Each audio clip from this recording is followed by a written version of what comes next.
e o número de ciclos que atingem mínimo de 80% de cobertura de imóveis visitados. Para o controle da dengue, 4, o valor 0. Proporção de preenchimento do campo ocupação nas notificações de agravos relacionados ao trabalho, 95, nós atingimos quase 99%.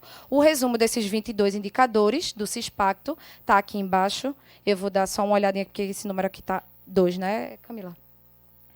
Tivemos, então, 18 indicadores que alcançamos o alto desempenho, 2 indicadores de médio desempenho, e aqui está o critério que vem sendo analisado, e apenas 2 indicadores que ficamos com baixo desempenho. Aqui a gente trouxe também a Programação Anual de Saúde, o resumo da PAS 2018.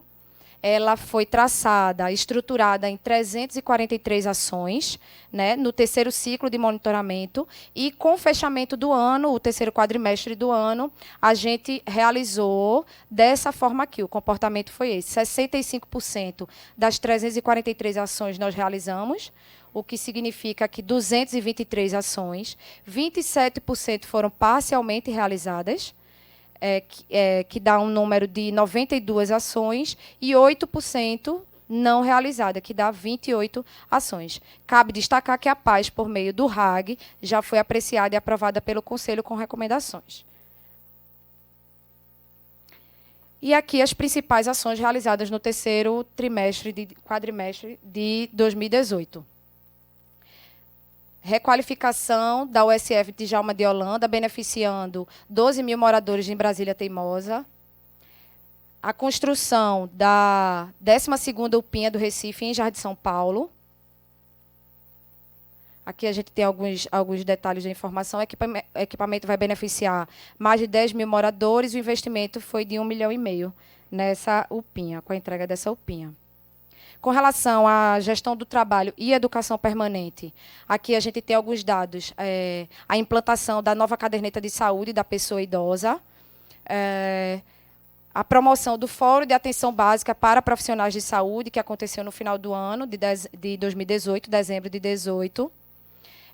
800 agentes de saúde ambiental receberam as camisas UVs e crachás. Aqui a gente também tem os números de investimento, na ordem de 42 mil para essa ação. Ainda com relação à gestão do trabalho e à educação permanente, a Política Nacional de Saúde Mental, Álcool e Outras Drogas, que é um tema de encontro de profissionais da área. Mais de 400 profissionais participaram desse encontro. O lançamento do protocolo de hipertensão e diabetes, também aconteceu no terceiro quadrimestre de 2018. As ações de SAMU, a gente reforçou com 90 novos profissionais, o SAMU, em dezembro de 2018, novos socorristas e motolances do SAMU, treinados.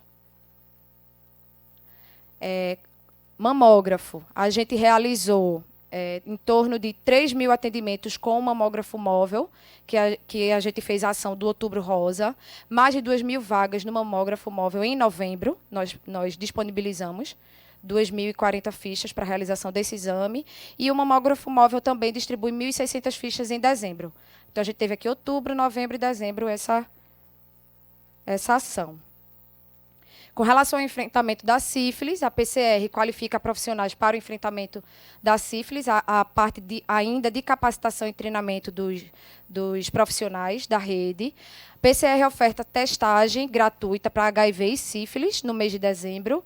Realiza teste de sífilis na estação de Recife do metrô. Com relação às ações contra o Aedes aegypti, a gente fez aqui o dia D do combate ao mosquito, visitando imóveis e ações educativas na Praça do Derby. Lança projeto pioneiro com mosquitos estéreis para reduzir transmissão de arboviroses.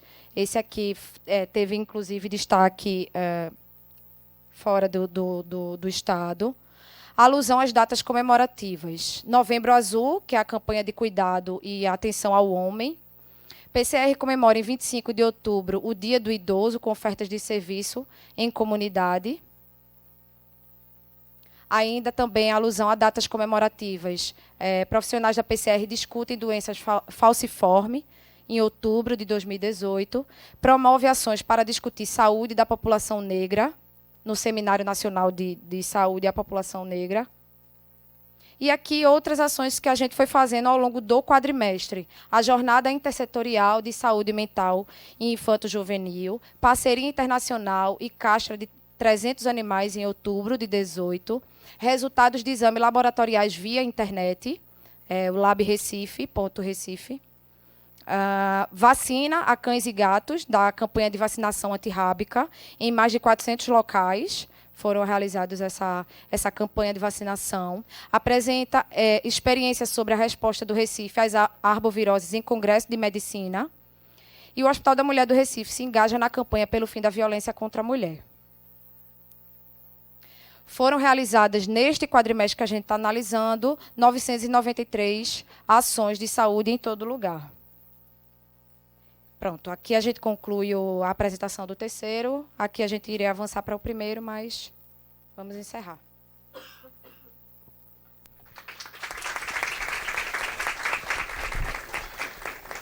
Agradecemos à diretora executiva de Planejamento e Orçamento, Laura Araújo. Muito obrigado. Agora vamos passar a palavra a Eliane Germano, diretora executiva de Regulação Média e Alta Complexidade.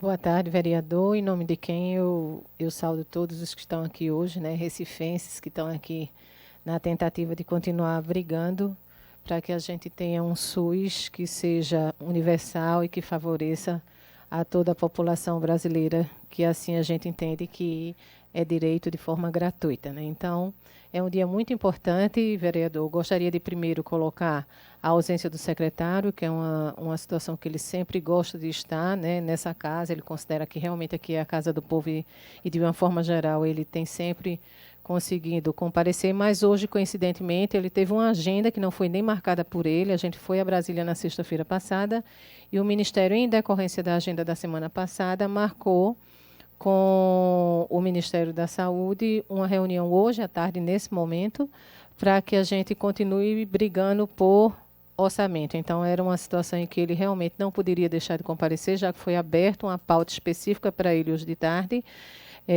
para que a gente possa tentar avançar aí nas questões financeiras que são importantes para o município. Eu estou aqui com essa responsabilidade grande de substituí-lo, né? Então, é com muito respeito que eu faço isso, né? A gente fica olhando a apresentação de Laura e vê o sacrifício que o município tem feito para tentar, desde o início dessa gestão, de manter a unidade e os equipamentos funcionando, né? A gente já tem aí investido mais de 20% do limite constitucional em saúde, na tentativa de que, mesmo ultrapassando essa fase difícil financeira que a gente sabe que o Brasil vem ultrapassando e que sabe que esse ano também não será um ano fácil, será um ano de muita luta e de muita energia para conseguir financiamento, para conseguir manter os serviços abertos, né? E que isso para a gente é uma coisa muito cara, né? A gente tem uma satisfação imensa, de acordo com o que Laura apresentou aqui, de todos os avanços que a gente conseguiu esse ano.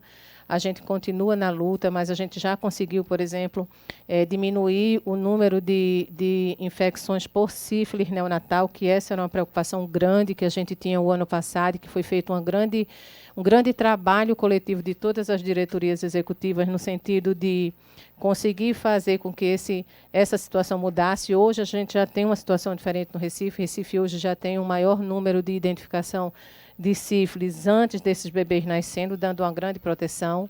Fizemos uma luta grande também em relação à questão da Hansen e da tuberculose, que a gente também já começa a ver bons resultados em cima disso, isso demonstrando que a grande preocupação nesse momento vai ser se preocupar com os mais pobres, né? A gente entende que o empobrecimento ele é grande. Recife é uma cidade pobre, a gente tem essa consciência de que a gente tem um poder aquisitivo que precisa melhorar e que a gente, diante disso, na hora em que a gente vê o número de emprego diminuindo, em que a gente vê as pessoas ficando desempregadas e procurando mais o SUS e vivendo e se alimentando de pior forma, a gente precisa, de alguma forma, tentar garantir a prioridade para essa população, e é isso que tem sido colocado pelo prefeito Geraldo Júri, que o secretário tem passado assim com muito respeito para que a gente foque e se concentre nessas ações, né? E assim a gente já tem a felicidade, por exemplo, nesse primeiro semestre, de abrir mais 3 espaços coruja exatamente com o objetivo de garantir o monitoramento desses bebês e que fazer com que esse pré-natal e essas crianças, até o 5º ano de vida, elas já tenham também uma proteção, principalmente aquelas crianças mais vulneráveis. A gente já percebe, nesse momento, também a questão da mortalidade infantil diminuindo em áreas muito carentes, que era uma preocupação nossa também desde o início da gestão. E esses são os movimentos que a gente vem fazendo e que vem dando energia para a gente continue todos os dias trabalhando e lutando por um SUS que funcione, né? Então, eu estou aqui agora mais à disposição para que a gente faça, né, uma boa discussão e que a gente tenha uma tarde produtiva. Eu gosto de vir a essa casa todas as vezes que a gente vem aqui. É realmente um momento de respeito, de discussão, de troca e principalmente de cidadania, considerando que a gente tem que cada vez mais fortalecer o direito da população de falar e principalmente de ser escutada. Então, é para isso que a gente está aqui e eu estou com muito carinho à disposição. Muito obrigada.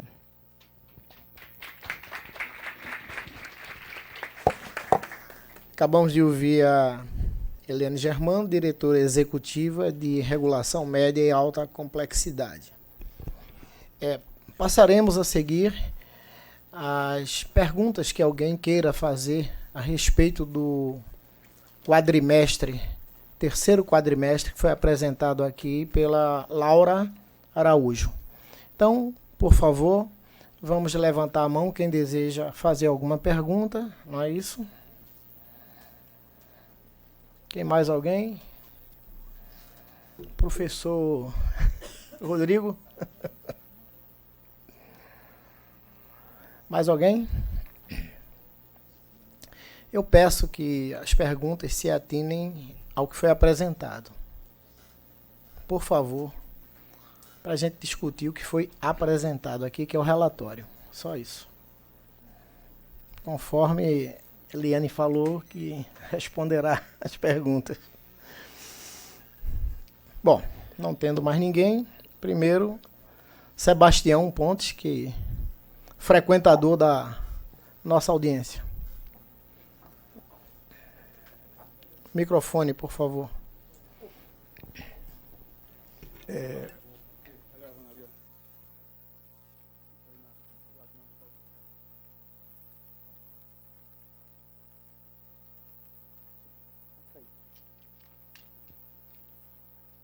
Excelentíssimo senhor vereador do Recife, presidente da Comissão de Saúde, doutor Rogério Luca, senhoras diretoras, representante de Jair Correia e o público que está aqui presente.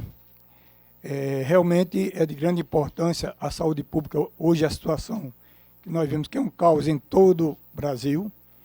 Eu tive a oportunidade de, em fevereiro, ir até o Ministério da Saúde, na qual eu estive com o chefe de gabinete, Alex Campos, meu amigo.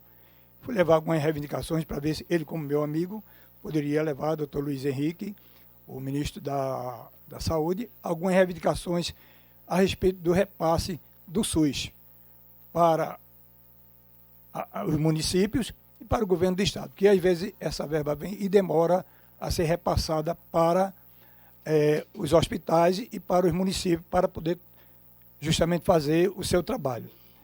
E também eu me refiro também a respeito do bairro de Areias, que sempre, toda vez, eu faço essa reivindicação.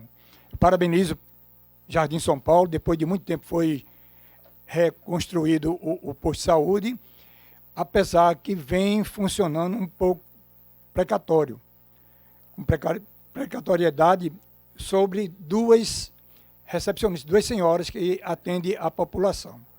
Na parte da manhã, as duas atendem, e à tarde só às vezes tem uma atendendo. Então a demanda é grande e as pessoas às vezes ficam lá aperreadas para o atendimento.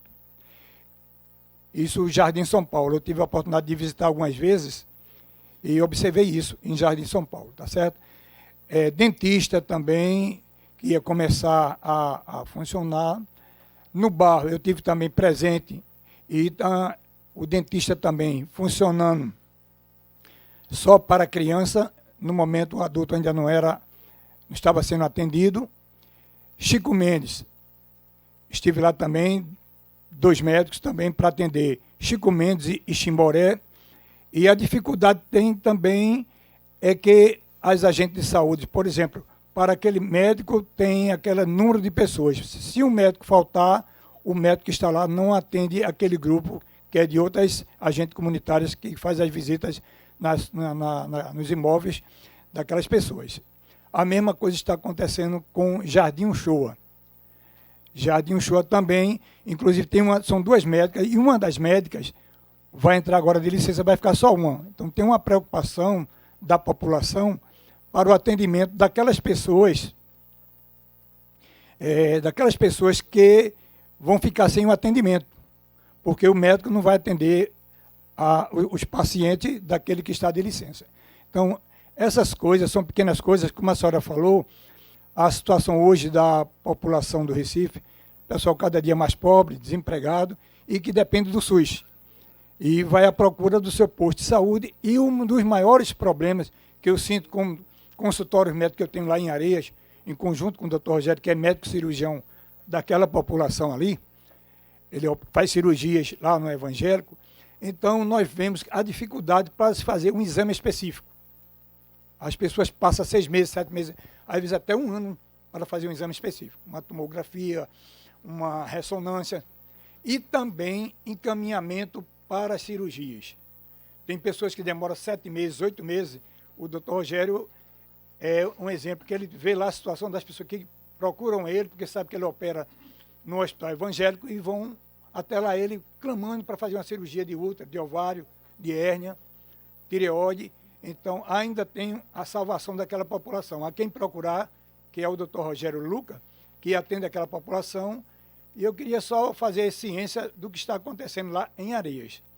Isso que eu falei, e principalmente o exame específico, os exames específicos, autorização e cirurgias também naquela população que vai muita gente lá, muito doente. E a sorte é que o Dr. Rogério atende nas terças-feiras lá no nosso consultório em Areias. Muito obrigado, uma boa tarde para vocês. E foi bom a explanação da minha amiga, gostei, valeu. Obrigado. Boa tarde. Primeiro, Rodrigo agora. de licença aqui para distribuir para a mesa uma cartilha de redução de danos que o mandato fez, distribuiu agora na Marcha da Maconha. Se pode ajudar de alguma forma as ações da Secretaria no campo da redução de danos. Um material que foi elaborado pelo pessoal da Marcha e do grupo de pesquisa da Federal. Licença, vou entregar para a Cléo, né, que é da coordenação também. Bom, oi? Pronto, está à disposição, Cléo. Se precisar de mais números, viu? Para a rede e outras finalidades. Tem tido uma demanda muito grande, inclusive em espaços de formação, escolas, né, em centros de pesquisa. Então, agora, então, doutor Rogério, boa tarde. Seu nome, eu gostaria de cumprimentar Rodrigo. a mesa, né? Trazer de volta aqui, nós estamos aqui fazendo o nosso trabalho, né, como mandato do vereador Ivan Moraes, e recuperando alguns compromissos que tinham sido estabelecidos com a Secretaria Municipal e com a Câmara de Vereadores, com o Poder Executivo e a Câmara dos Vereadores, Eliane. É sempre bom ter você aqui, representando o secretário, assim, com a contundência de suas palavras, com a força afirmativa que você traz à audiência, deixa a gente muito seguro, né? A gente sente a falta de Jailson, segundo a audiência pública, que ele não está com a gente, mas a gente compreende, né, aí a situação. Então, eu queria resgatar, Eliane, algumas audiências públicas e algumas resoluções da Câmara de Vereadores, do Poder Legislativo do Recife, para com o Poder Executivo. Em abril de 2017, nós fizemos uma audiência pública aqui sobre a comunidade de Passarinho, que fica lá no Distrito 7. Lá no finalzinho de Recife, juntando lá com Paulista já. E naquela ocasião, nós firmamos um compromisso, que está publicado em Diário Oficial, de que a Secretaria iria prover a contagem das pessoas que moram numa ocupação na área de Passarinho. Em abril desse ano, comemoramos 2 anos que a contagem não foi feita. A gente passou um tempo acompanhando com a Ana Beatriz, as dificuldades que o distrito tinha de fazer isso. Depois passamos a acompanhar com Francis Jane. E como completou o 2º aniversário, nós mobilizamos a equipe do mandato para contar e chegamos a um total de 180 domicílios com 650 pessoas, o que a gente achava que era razoável de ser atendido por uma agente comunitária de saúde em uma microárea que podia ser anexa à unidade de Passarinho, ou 2 Unidos, ou então Santa Teresa, né? Fizemos um requerimento, né, 2 anos depois, não tivemos a contagem, fizemos nós mesmos, fizemos requerimento para a secretaria, ainda não tivemos posição. A gente gostaria de, em nome da Câmara de Vereadores, do Poder Legislativo, poder informar as pessoas que estão sem cobertura, sem PACs, sem acesso à atenção básica. Na contagem que a gente fez, havia 6 crianças com menos de 1 ano no território que não estavam sendo acompanhadas. Isso a gente acha que é um grande problema, né? É um problema que 40% da cidade do Recife enfrenta, não é só Areias, né? 40% da cidade do Recife enfrenta, mas nesse caso específico a gente está solicitando, né, o requerimento que seja negativa, como foi negativo o nosso pleito sobre as residências terapêuticas, né, pelo que eu parabenizo a gestão, né, a Vitória ter conseguido fechar as unidades, a gente, pelo menos a resposta negativa, né? A gente queria também remarcar a situação da mortalidade materna, finalmente. Temos mais um dado para contrapor. O secretário aqui na audiência que a gente fez de mortalidade materna disse que os números eram muito flutuantes e que não podíamos afirmar que havia crescimento da mortalidade materna no Recife. Fechamos o ano de 2018 com 18 mortes de mulheres, 85% delas evitáveis, 95% delas mulheres negras. E as ações que foram apresentadas aqui como compromisso da Secretaria Municipal de Saúde para a cidade do Recife, infelizmente, não foram cumpridos. Havia, né, a gente pediu aqui, e está em diário oficial, né, o pedido de prestação de contas dos recursos da Rede Cegonha. Foram mais de 200 milhões de reais que o Recife recebeu para a requalificação dos pré-partos, para a construção de casa da gestante, para a requalificação do pré-natal. As mulheres continuam morrendo e a gente não sabe para onde foi o recurso. Então, isso foi em outubro de 2018, nós chegamos agora a junho de 2019, continuamos sem ter posição. Em outubro de 2018, a Secretaria também havia apresentado o compromisso de que em janeiro de 2019, o Hospital da Mulher estava regulado e ele poderia estar integrado à rede de atenção ao parto da região metropolitana e do estado de Pernambuco. Não só de Recife, mas todo o estado poderia estar usando esses serviços. Continua na mesma situação, a gente não tem notícia de perspectivas da revisão. E, por fim, Eliane, eu gostaria de registrar, né, cabe a gente, no papel do Legislativo aqui, manter a posição do movimento que nos motiva, o Movimento Lutando Manical. Você esteve aqui, a audiência faltou chão na reivindicação. O Conselho Municipal de Saúde tem resolução contrária ao fechamento das residências terapêuticas. Mesmo assim, no mesmo dia que saiu a decisão da Justiça, vocês começaram a tirar os moradores, fecharam as residências terapêuticas e a gente continua na luta, né? Vamos torcer para que a resolutividade, a efetividade, a competência da Prefeitura em realizar essa atividade de fechamento seja a mesma de abertura das unidades da rede de atenção ao parto que a gente espera. Os recursos da Rede Cegonha chegaram de 2014 a 2017. Já tem 2 anos. Imagina se a gente fosse tão rápido para usar o recurso da Rede Cegonha, o quanto a gente foi rápido para fechar a residência terapêutica. Todo mundo ia ficar muito feliz com esse resultado. A gente reitera a posição do mandato contrária, nós vamos ao Ministério Público junto com o Conselho Municipal para reivindicar o direito daquelas pessoas e seguimos construindo a democracia, né, e o SUS, ou o que sobra dele. Né, doutor Rogério? Obrigado. Obrigado, Rodrigo.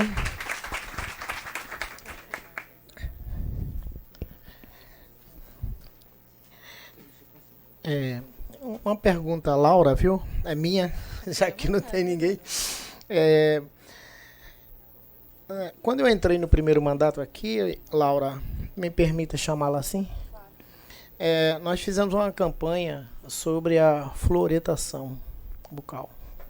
Tem alguma alguma campanha em relação a isso ainda que está sendo feita? Só a Sofia pode falar sobre isso, né? É sobre a fluoretação bucal, porque quando a gente começou no ano 2000 aqui, a gente abriu uma campanha na cidade do Recife sobre o uso do flúor, né?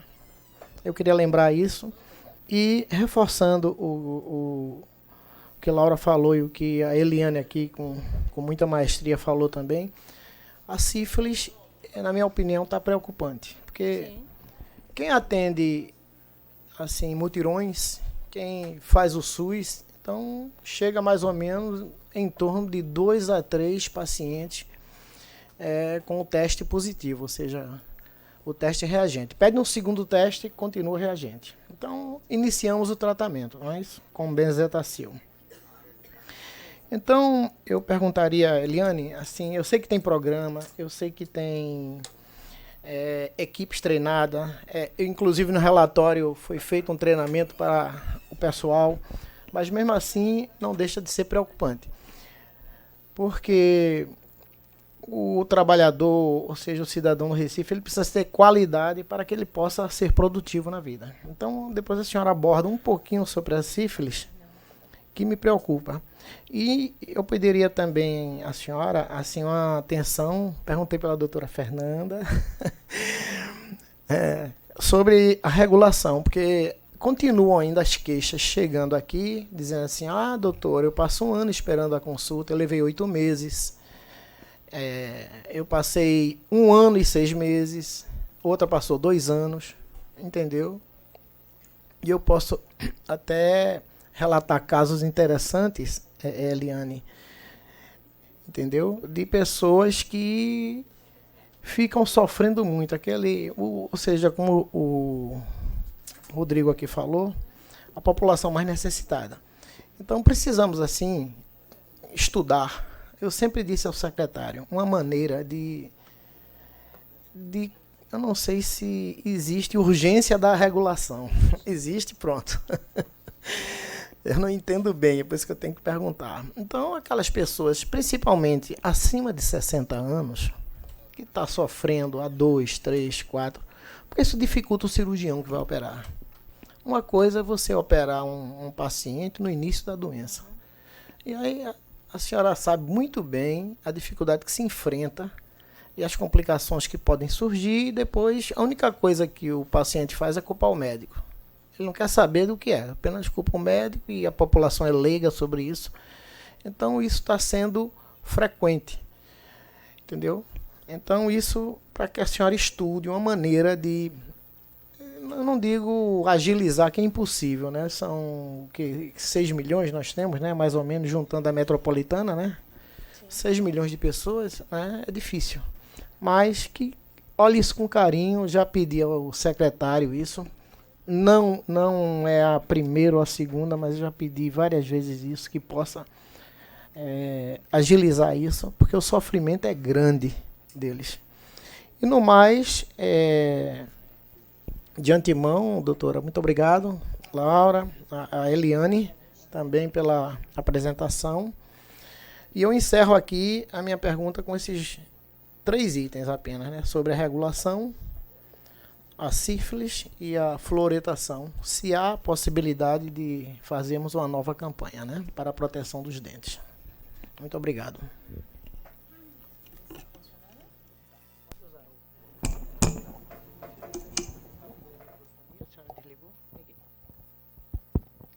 Bom, seu Sebastião sempre está aqui realmente com a gente, né? E é com muito agradecimento, seu Sebastião, porque o senhor aqui representa, eu tenho certeza, vários usuários daquela região. O que nos conforta é saber que diante daquilo que a gente vem planejando e que a gente vem trabalhando, dentro das necessidades e das prioridades que a gente entende para a gestão, muito daquilo que a gente já planejou está dentro daquilo que o senhor colocou. Eu não sei, uma boa parte do que o senhor coloca aqui é pertinente e está relacionado principalmente com a questão de recursos humanos, né? E essa questão de recursos humanos é uma questão que a gente já vem colocando aqui há vários tempos. Eu quero dizer para o senhor que, finalmente, a gente está com o contrato assinado para a realização do concurso público, então a empresa que ganhou o contrato já assinou o contrato com a Prefeitura do Recife, a gente deve estar liberando, se Deus quiser, o edital do concurso público daqui para o fim de julho. Então, provavelmente, no mais tardar, em julho, a gente já vai ter as pessoas se inscrevendo para trabalhar no município do Recife e resolver uma boa parte das questões que o senhor colocou aqui para a gente, né? A questão dos exames que o senhor coloca, e aí talvez também já um pouco em cima daquilo do que o vereador também colocou aqui, a gente tem hoje mais de 75% das marcações de exames dentro da Secretaria de Saúde marcada dentro de 30 dias, né?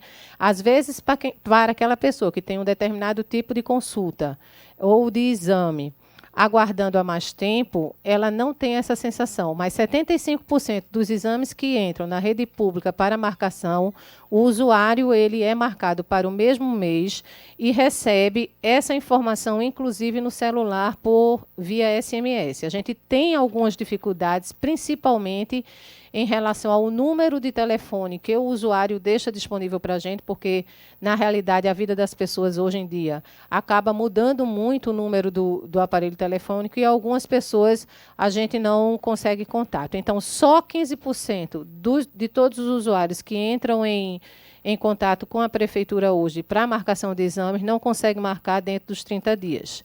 Esses outros 15%, aí a gente tem, vereador, aquilo que o senhor colocou, a questão se existe uma priorização. Existe sim. A gente tem dentro da regulação uma equipe de médicos que recebe todas as requisições desses especialistas para os quais a gente tem um tempo de aguardo e a gente, pela análise médica feita por aquele profissional, a gente faz uma classificação de risco ambulatorial e pela classificação a prioridade não é só a idade é um fator a ser considerado, mas eu posso ter 60 anos e ter uma necessidade menos urgente do que alguém que tem 30 anos e tem uma necessidade mais urgente. Então, a gente trabalha em cima de classificação de risco na tentativa de priorizar exatamente algumas pessoas que têm uma maior necessidade naquele momento. Associado a isso, a gente também tem já apresentado para o prefeito e definido já pelo prefeito algumas categorias de especialidades médicas que a gente já identifica que realmente o número de profissionais que a gente tem não é necessário para resolver essa demanda e deixar dentro daquilo que a gente prevê como um tempo adequado para marcação de exame, e essas categorias vão ser nomeadas no concurso. Isso já está, vereador, tudo mapeado.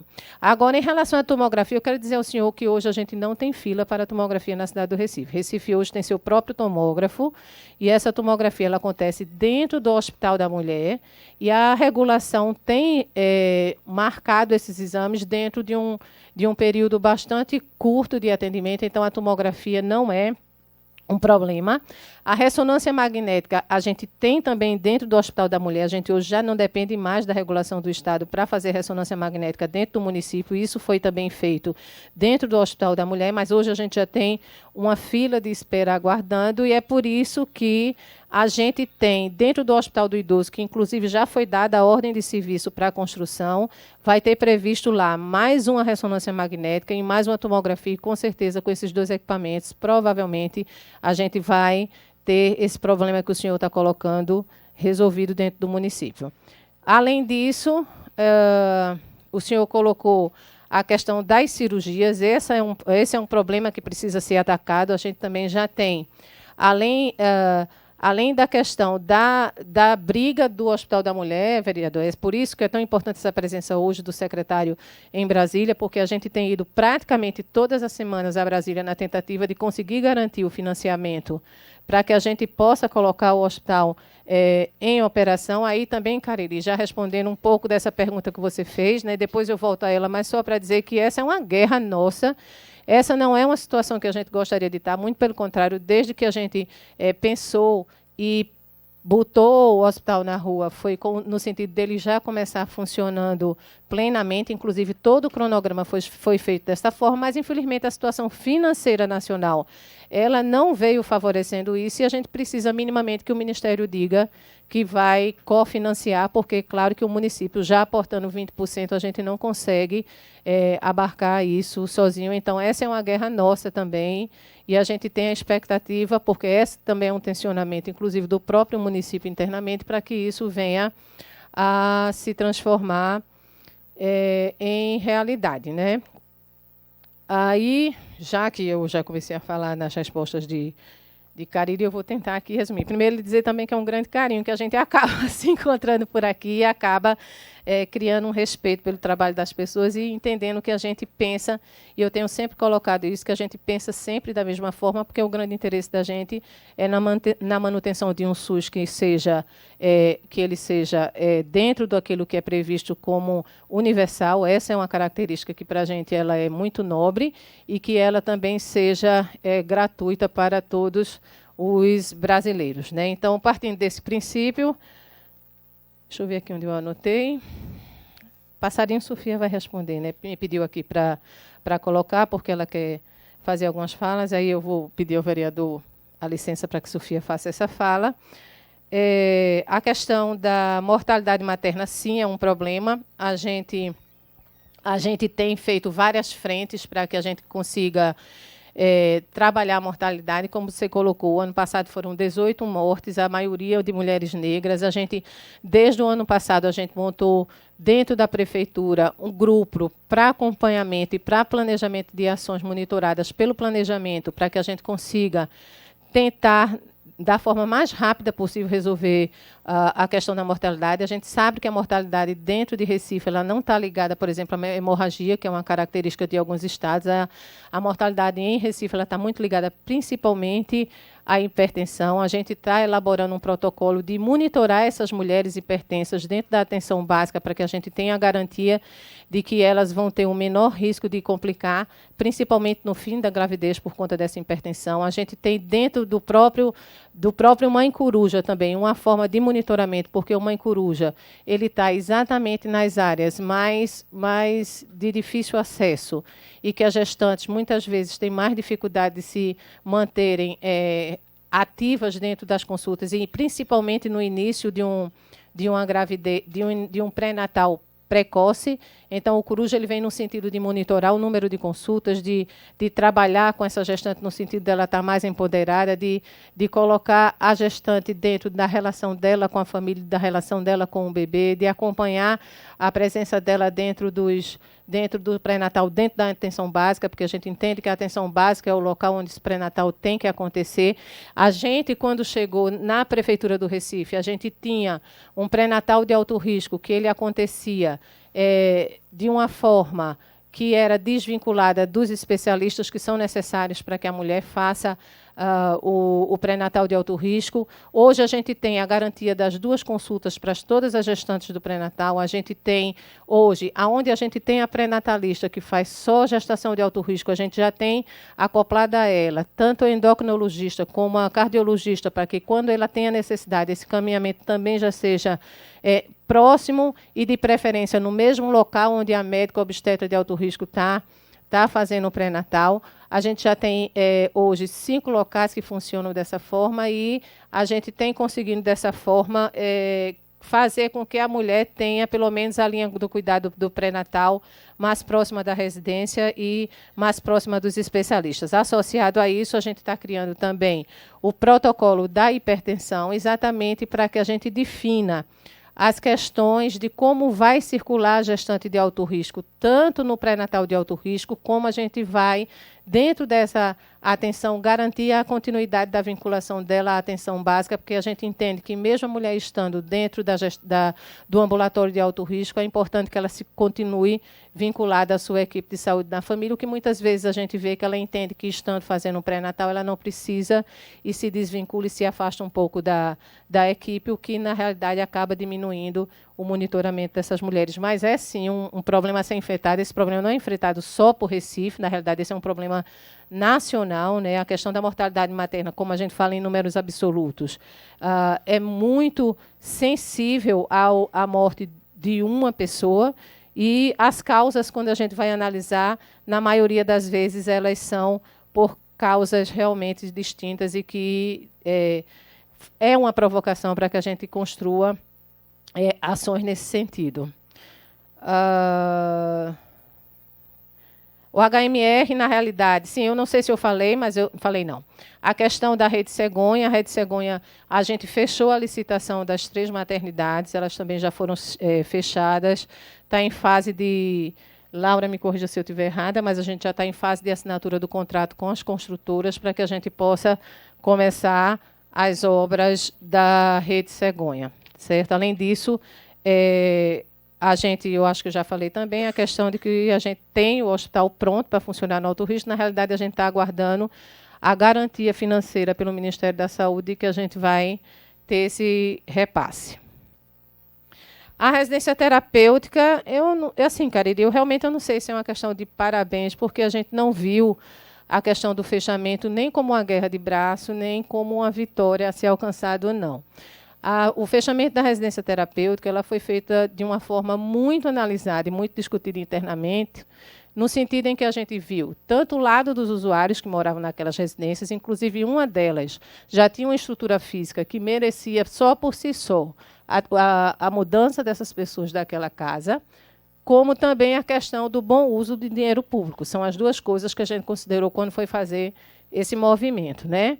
E aí, isso não foi uma coisa rápida. Na realidade, o movimento estava pronto, completamente definido, e a gente só esperou a definição judicial. Na hora que a definição judicial saiu, a gente só deu continuidade a um processo que vinha acontecendo desde janeiro, né? Às vezes as pessoas não sabem, mas esse processo foi um processo que iniciou em janeiro e que terminou agora, no mês de maio, com a definição, inclusive, da Justiça de que era pertinente que a gente fizesse esse movimento. E, sim, só para ter uma ideia, Cariri, mesmo com essas 2 unidades, essas 2 residências hoje não em funcionamento, hoje a gente ainda tem 12 vagas para a residência terapêutica dentro de Recife, que é isso que a gente coloca, né? A gente acompanhou muito de perto, desde o dia que a gente fez a mudança. A gente já tinha o usuário pedindo para ir, porque já tinha feito a visita, já tinha feito a acolhida, já estava sabendo que ia, então tinha se preparado para fazer essa transferência, e a gente esperou todo o processo e fez no momento em que a gente foi autorizado para...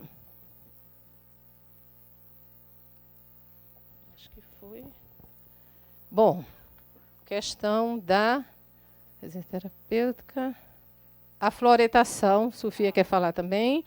A sífilis, vereador, veja, a sífilis ela também não é um problema de Recife, é um problema que Recife vem enfrentando. Inclusive, para o senhor ter uma ideia, a gente foi premiado na apresentação do trabalho de Recife no COSEMES, e a gente vai a Brasília agora, na Conferência Nacional, apresentar a nossa experiência, para o senhor ter uma ideia de como a gente realmente tem trabalhado e colocado energia nessa necessidade. Agora, a sífilis ela é um problema porque ela fala, inclusive, em comportamento, né? Assim como AIDS, assim como hepatite, como algumas outras doenças, elas estão muito relacionadas a algumas características da sociedade que elas vêm mudando com o tempo. Isso é uma coisa que a gente tem que enfrentar e que tem que ter a consciência. O secretário falou um dia desse uma coisa muito interessante, que na Segunda Guerra, no jornal na Inglaterra, existia uma campanha de proteção e de prevenção à sífilis, e que agora, em 2019, a gente continua discutindo aquilo que foi capa de jornal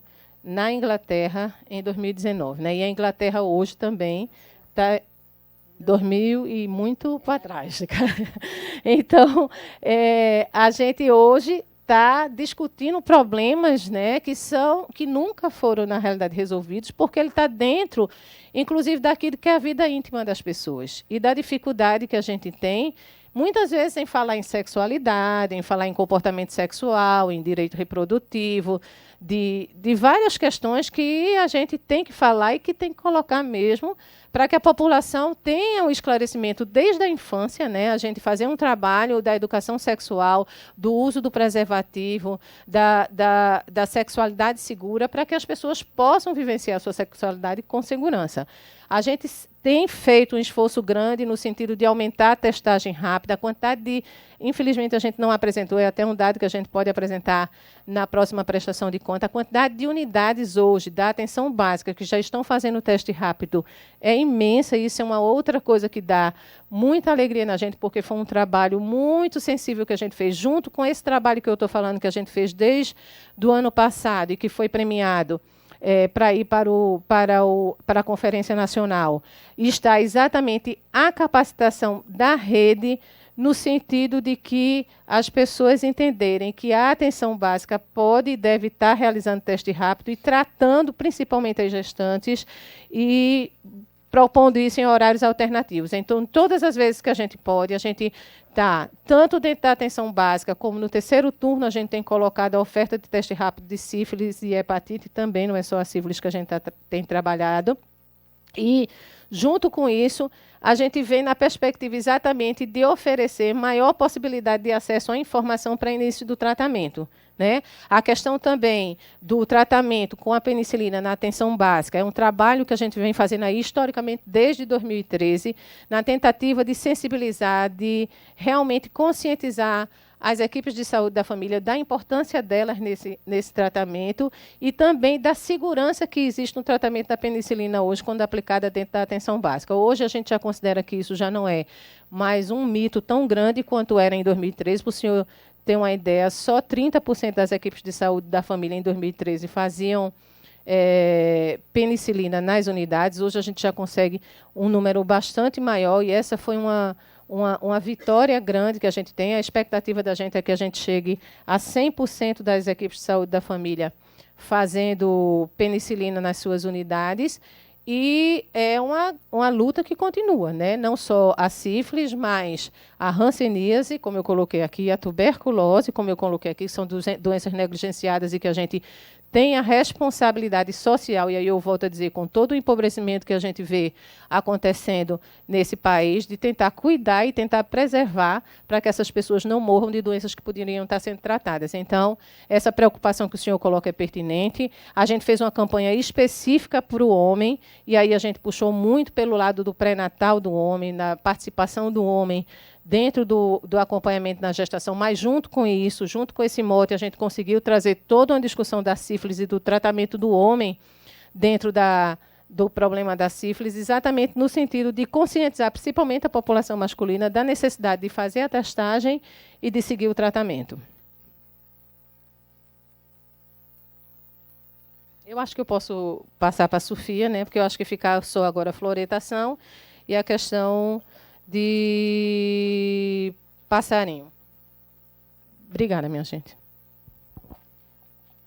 Boa tarde a todas e a todos. Eu queria só complementar um pouquinho sobre sífilis, alguns dados que a Eliane falou, mas assim, a gente conseguiu, com um trabalho muito específico com os profissionais de saúde, a gente conseguiu uma ampliação muito grande de unidades que fazem a penicilina benzatina na atenção básica. De 131 unidades de saúde da família que temos em Recife, 128 já estão aplicando a penicilina benzatina na atenção básica. Isso reforça muito o tratamento da sífilis. Da testagem rápida, de 131 unidades de saúde da família, 96 unidades e já estão fazendo a testagem rápida de HIV e de sífilis constantemente, de forma regular nas suas unidades. Então, a gente conseguiu um avanço muito grande do diagnóstico através do teste rápido.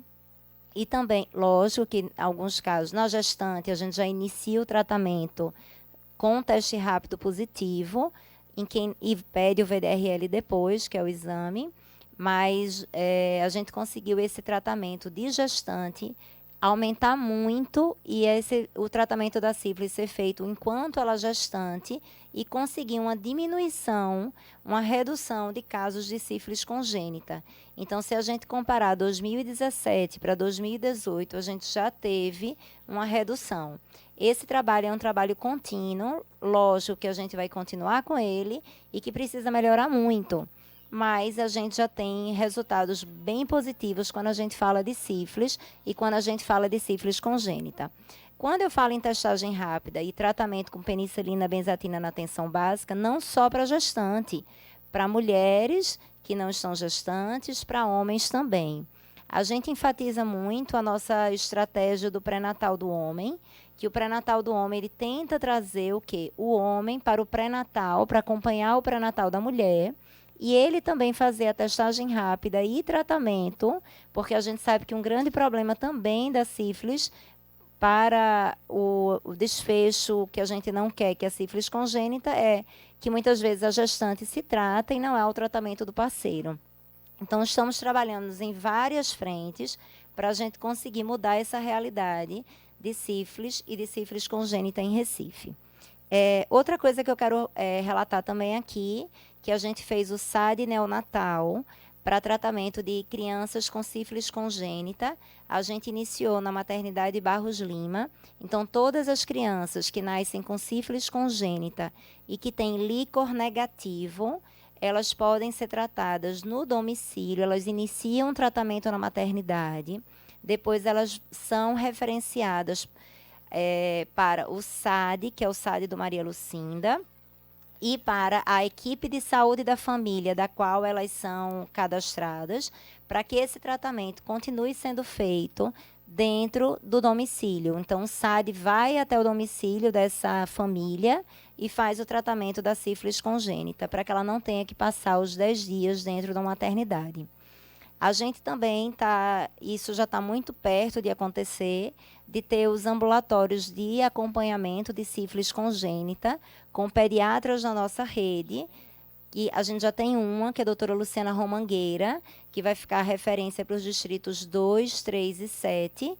E a gente está analisando nos outros territórios para que também tenhamos pediatras de referência, para que esse acompanhamento dessas crianças ele se torne próximo também do território onde essa criança mora.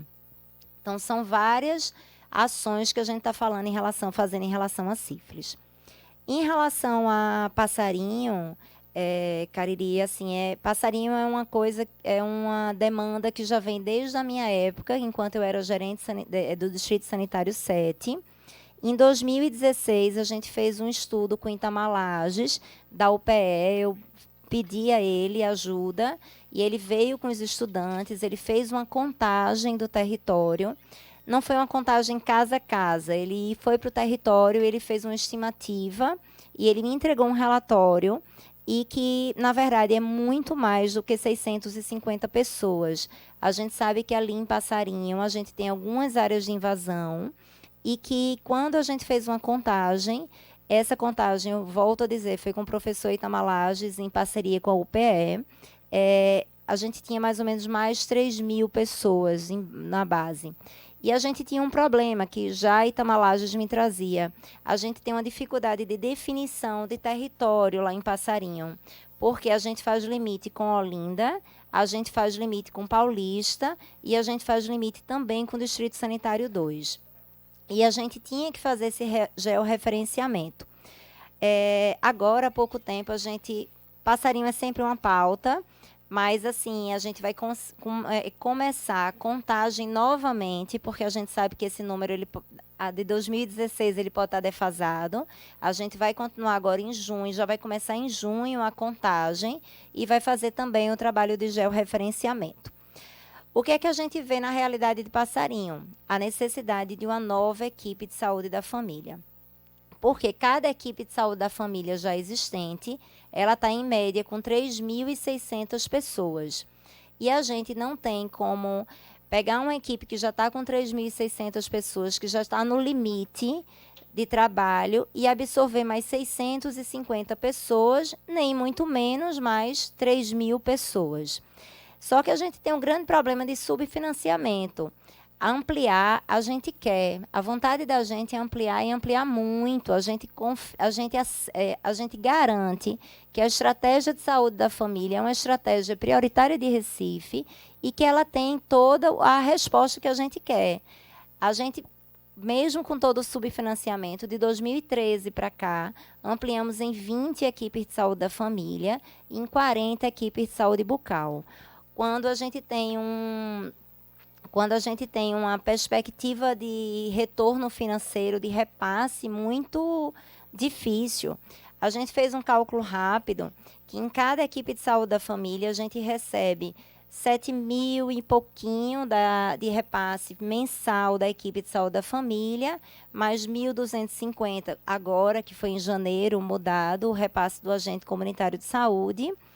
E isso dá uns 14.000 e alguma coisa de repasse por equipe de saúde da família, e a gente faz o cálculo de só recursos humanos, só salário que a gente paga para uma equipe de saúde da família. Médico, enfermeiro, dentista, desculpe, a gente nem botou na conta dentista. Médico, enfermeiro, técnico de enfermagem, 6 agentes comunitários de saúde. E aí a gente precisa de um auxiliar na farmácia, a gente precisa de um recepcionista, a gente precisa de um porteiro. Quando a gente coloca só salário, a gente gasta R$ 50.000 por mês, quando a gente recebe menos de R$ 15.000.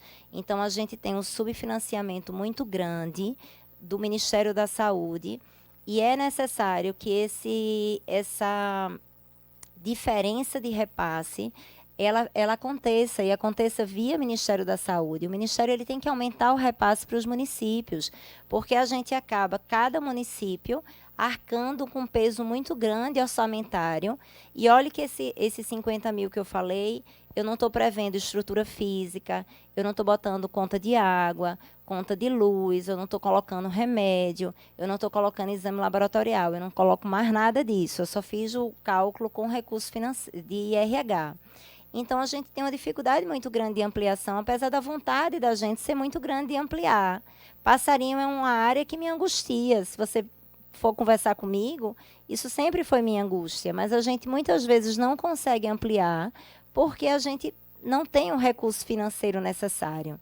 Então, assim, mas vai retomar a contagem, vai ser feito o georreferenciamento e a gente vai voltar novamente a discutir e a pleitear essa nova equipe em Passarinho.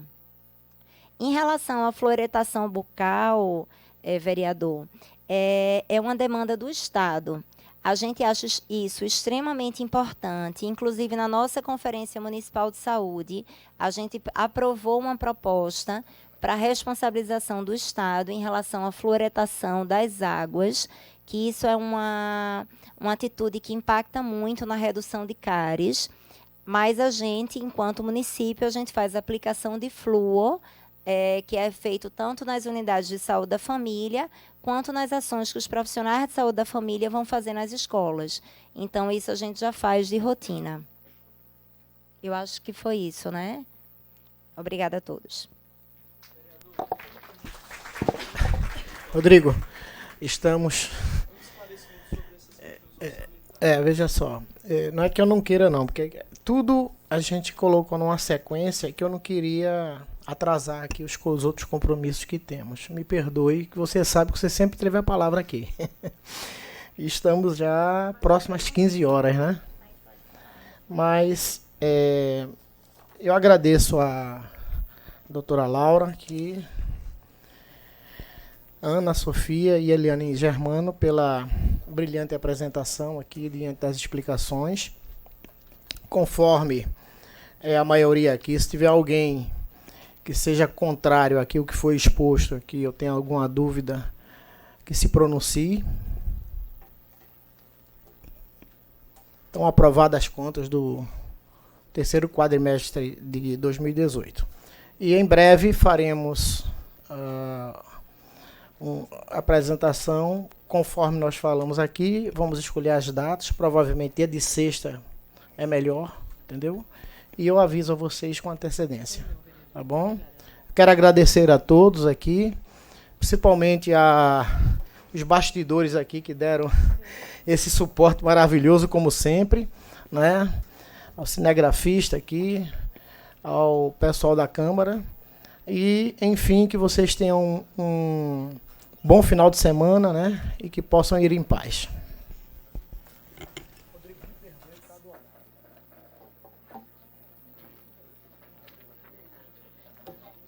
Se ele incluir isso na pergunta, não tem problema. Aí fica...